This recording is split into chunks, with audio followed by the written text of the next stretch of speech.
Hello, my name is Paul Mathole, and I'm rector of Holy Trinity Platts Church in Manchester. And it's a delight to be able to talk to Rob about his experience of the Christian faith and some of those things.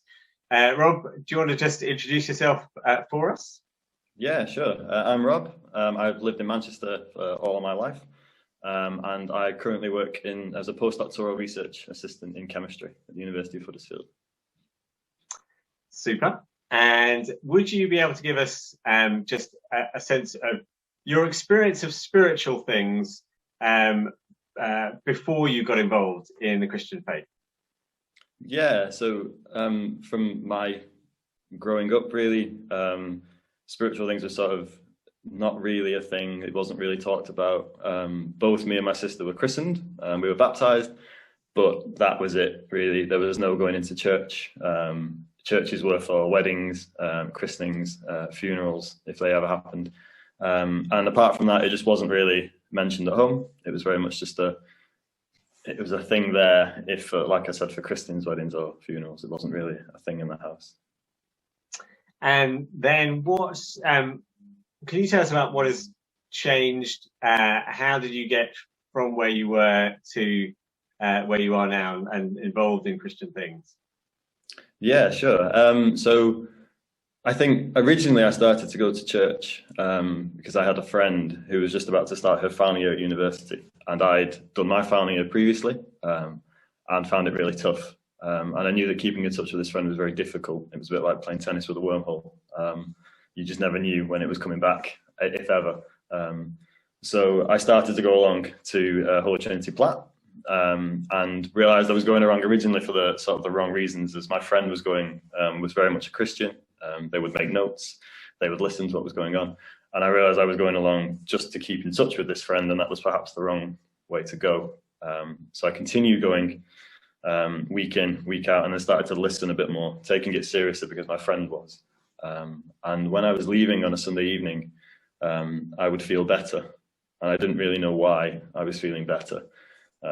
In my life at the time, I was struggling a lot with just feeling down a lot of the time. Depression was sort of around. It was difficult to find, I don't know, space to think things through or to be at peace. But when I was leaving on a Sunday, I was feeling better. And I wanted to know more about why I was feeling better. And so I started to continue to go to church every Sunday. And then it became a thing where it wasn't important if my friend was there or not. I was still going, regardless of whether my friend was able to make it or not. And we were just, I was listening, reading, listening to the preachers at the front, who originally I thought, well, oh, these are crazy people.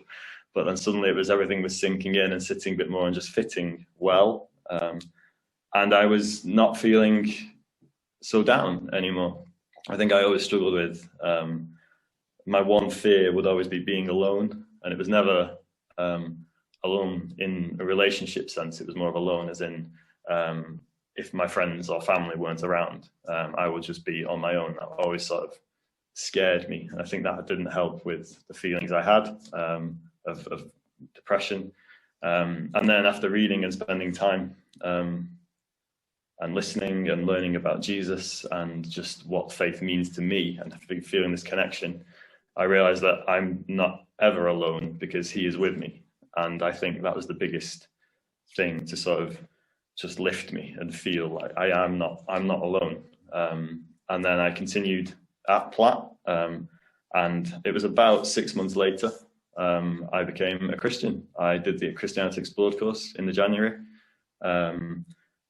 And I went through to Easter time, and it was Easter Sunday. I remember sat there, and it just sort of everything clicked at once, and it was like, this is it. There is no other way. This is the way. And I just, that's how I came to be where I am now. How my sort of where I was to where I am now that was a little bit of the journey. So Amazing, and I would happily hear lots more of the ins and outs of that. But could you help us, Rob, in thinking about churches or church leaders who are trying to connect with those perhaps who've got no faith background originally?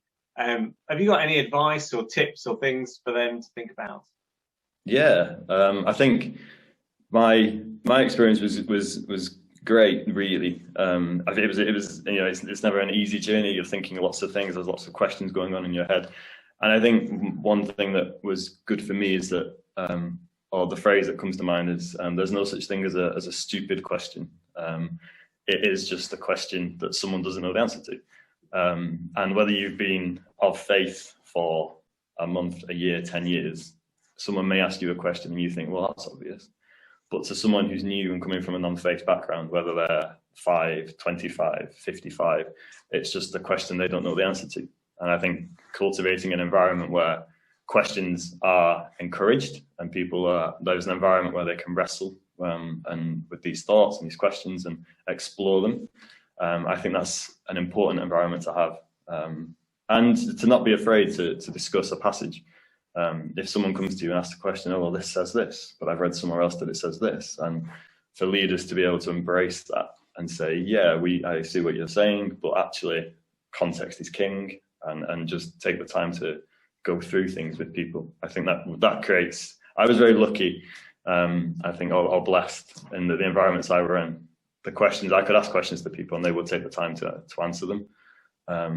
There was only maybe a couple of instances where I'd ask a question and it was sort of not answered amazingly well. But yeah, most of the time I was able to ask questions, and coming from a science background, I think it was important that I could ask those questions and make my way through that process. So I would say that's a very important thing to an environment to have, or a culture to have. Rob, thank you so much for sharing some of your story and just insight and thinking. Thank you so much for that. No problem. Thank you very much. Thank you.